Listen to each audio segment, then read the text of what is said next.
Hey guys, and welcome to the Working Money Channel. Look who's back, Roaring Kitty, with the reverse Uno card, guys. I happen to notice this, so if you guys don't know, Keith Gill is the trader linked to the 2001 GameStop short squeeze, and he's returned to Reddit claiming he's made a big bet on GameStop, sending the stock's price surging in overnight markets. Now, I don't know how accurate that is. I took a look at GameStop today, and I don't know if you guys remember, I talked a little bit about this when he came back in the news, and I put a little arrow here on the chart saying I could have purchased here, and I was just kind of doing it as a test. I mean, these meme stocks are fun, but I'm looking for returns from real solid investments.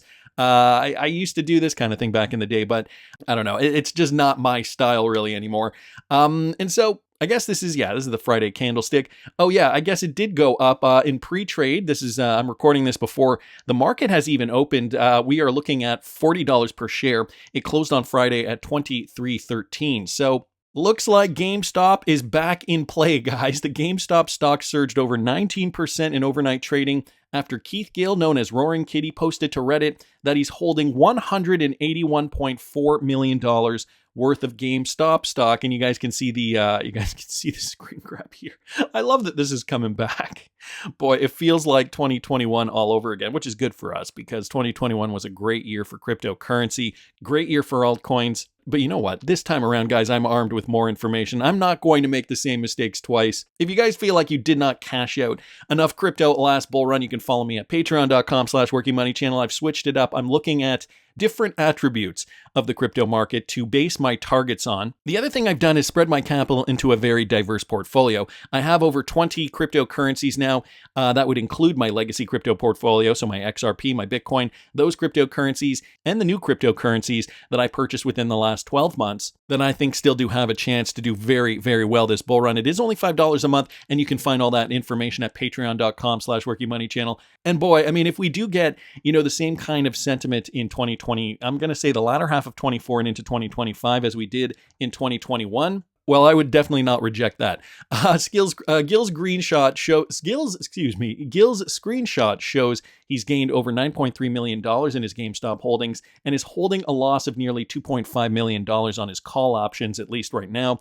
Robinhood's overnight market saw GameStop jump by 19.19% in 20 minutes to $27.58 after Gill's Reddit post. So he certainly is affecting the market, and I really am curious. I really do want to see the GameStop holders win this because they are fighting against the big guys.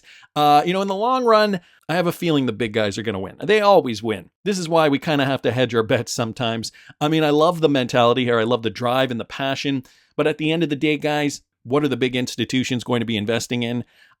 Stocks, I feel like that market, that whole thing is slowly shifting away, fading away for institutions. And, eventually they will be allocating more and more to their cryptocurrency portfolio. Check this out from Chad Steingraber, poking around BlackRock.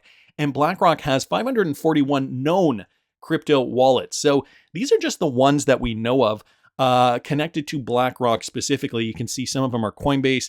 OpenSea is one of the labels. You can see a Binance logo down here. So some of these are ERC20 addresses.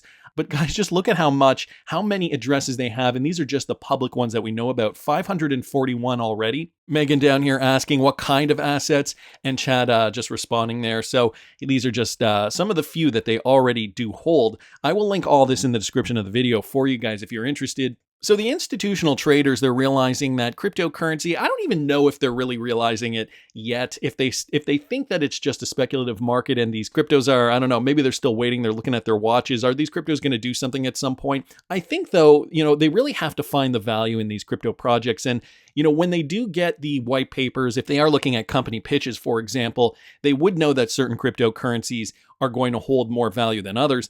Here's just one example of where we're seeing Ripple partners like the futureverse incorporating with other big companies, well-known companies. XRP drops here posting this. I'm just beginning to realize how big this partnership is between Ripple and the futureverse. So these are household names, okay? Warner Brothers, Reebok, we got here, Warner Music. So a lot of entertainment companies, FIFA, we got Burroughs, we got Fliff, Cool Cats, Silo, Non-Fungible Labs, Weta Workshop, Buzzies, so on and so forth. Some of these I do not know, but other ones I definitely do recognize.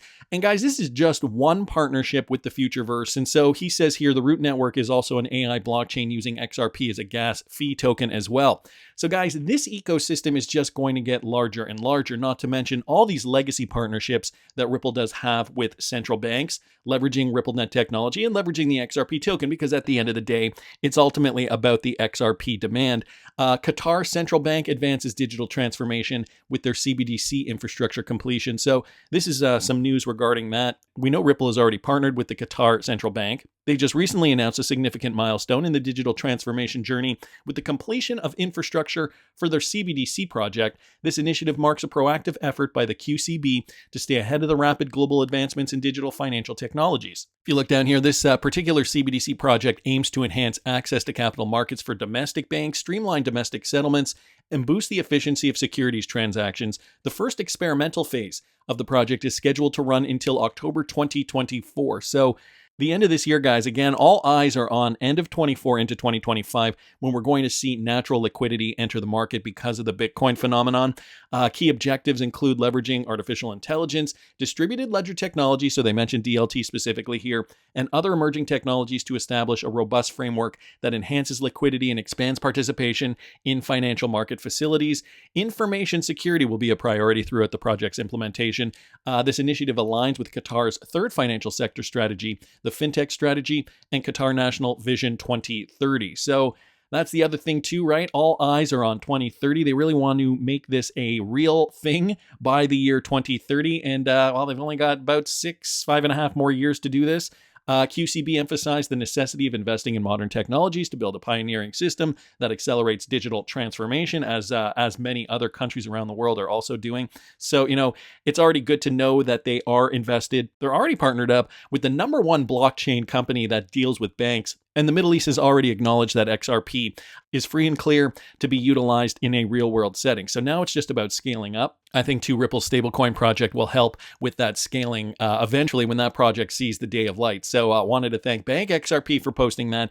Another one here, guys, from Bank XRP. The Bank of London has announced a strategic partnership with AllPay Limited to transform banking and payments in the UK social housing market. Now, if you guys don't remember, this was from back in 2022. London Bank was announcing Clearing 2.0. So basically running everything on the blockchain. Group Chief Markets Officer at the London Bank, Karen Webster, announced the news. RTP initiative being piloted by the Clearinghouse, EBA Clearing, and SWIFT would help further shape how clearing banks operate in real-time payments. But then down here, I don't know if you guys know, but they did mention Ripple and XRP as one of those solutions for cross-border payments. Down here it says the Clearing 2.0 bank also must be flexible enough to embrace the emergence of new point-to-point global networks such as Ripple and XRP and to settle in whatever currency stakeholders demand. So the interoperability was already a key point that they wanted to demonstrate was very important. Well, now, guys, the Bank of London has announced their strategic partnership with AllPay. This was part of a multi-year strategic partnership, and the two companies will leverage their respective strengths and expertise to grow AllPay's prepaid credit card business in the public sector and support organizations focused on providing target care and support. This is particularly important in social housing, well-being, and welfare. So hoping to make sure that, structuring this social care works out in the UK. AllPay is a market leader for payment services in the UK public and social housing sector, providing a range of payment channels to more than 50% of UK local authorities, large national public sector bodies, the Scottish government, and 90% of the UK's top 200 housing associations. AllPay handles nearly £9 billion in payment transactions annually and serves more than 4.5 million end customers. So that is a big market. And, there's so many facets of our economy, of, social structures, all that stuff. You don't think of social housing and social welfare and well-being as being a multi-billion-dollar business. I mean, I guess you do if you think about it directly, but, there are so many, this is my point is, we think about cross-border payments, the banking sector, okay, and that is just what it is, but there are so many other parts to this, guys, that, in a lot of cases we haven't even thought of yet. So here's a quote. "We are committed to driving financial inclusion for businesses and individuals. The Bank of London understands the importance of what needs to be done to help make this a reality. The Bank of London Group CEO founder Anthony Watson. He said AllPay has an ambitious growth strategy focused on uplifting people and communities in ways that champion financial empowerment. We are proud to be supporting their business with their partnership designed to deliver real innovation, efficiencies, and growth for AllPay and the millions of people it serves. Obviously, too, they are connected with the Bank of England. All deposits are held at the Bank of England, available on demand. This is a safer by design approach, as they call it here, focused on supporting clients and uplifting their value proposition was a primary consideration with this particular partnership. I think this is going to be very successful. I think these guys, they already understand this concept. Banking 2.0, clearing 2.0, as they call it here, this new financial framework and structure. And it's just going to be able to help more people, whether it's unbanked people in countries in Africa, for example, or if it's closer to home, maybe social housing, welfare, and well-being. The whole economy, guys, needs a revamp. Making money move quicker and easier is going to be that spearheading factor driving us forward.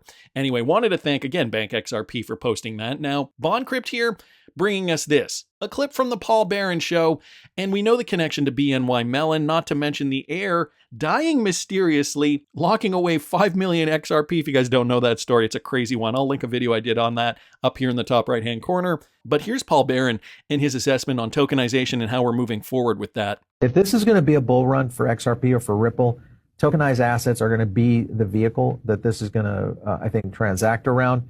And if you follow where the money is going, you probably would agree. Here's a clip to talk about that. BNY Mellon is the world's largest custodial bank.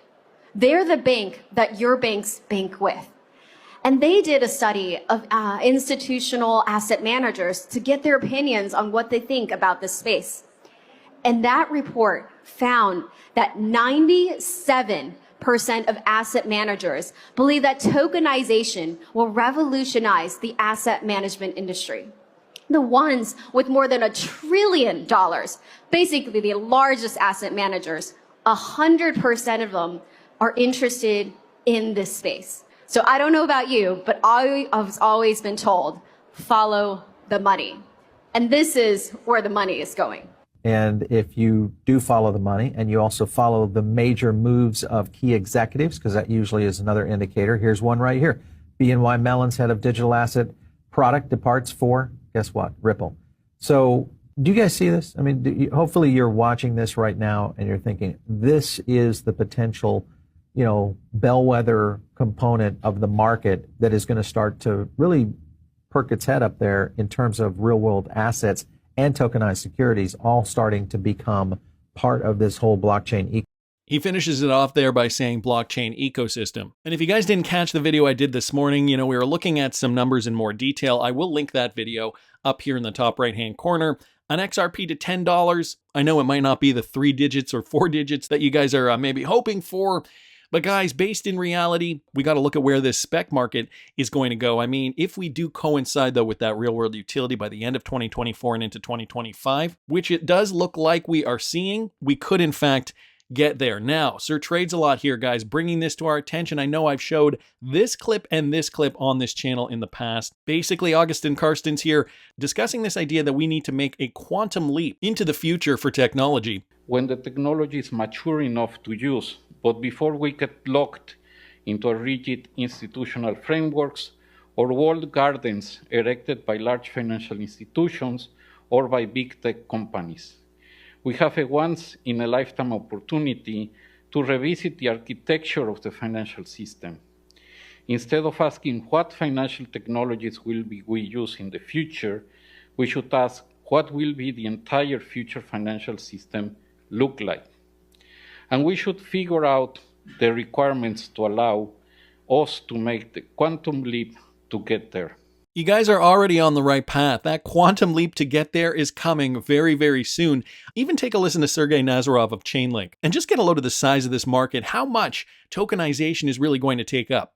The world we're going to is still the world where all the world's value, all credit, all derivatives, all commodities, everything is basically on chain and represented on chain and composable on chain into more and more advanced financial products in an efficient, quick way.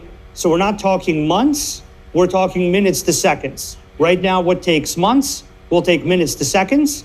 And as more and more assets get on chain, they'll become composable, and they'll begin to create their own kind of benefits from being composed into more and more advanced baskets of things. So right now, we're basically in the position where we're at a tipping point where the numbers have far surpassed what they were in the past. And we're on a trajectory where all the world's biggest institutions are starting to look at how to put their value on chain. So I would say that basically this year is the year when our industry shifts into this new direction about public chains and about the global financial system merging into a single industry, into a single internet of contracts. This is when we're going to see the merge, guys. And remember, the CEO of Archax, 30 to 50 trillion, all on XRP, all trading on Archax. I'm not even going to play you guys the full clip because that is the prize there.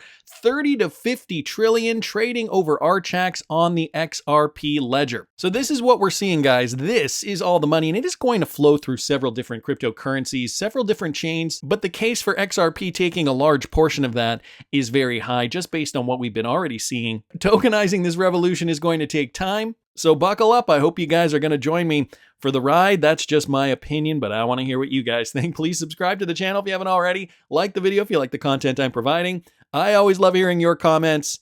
See you in the next one, guys.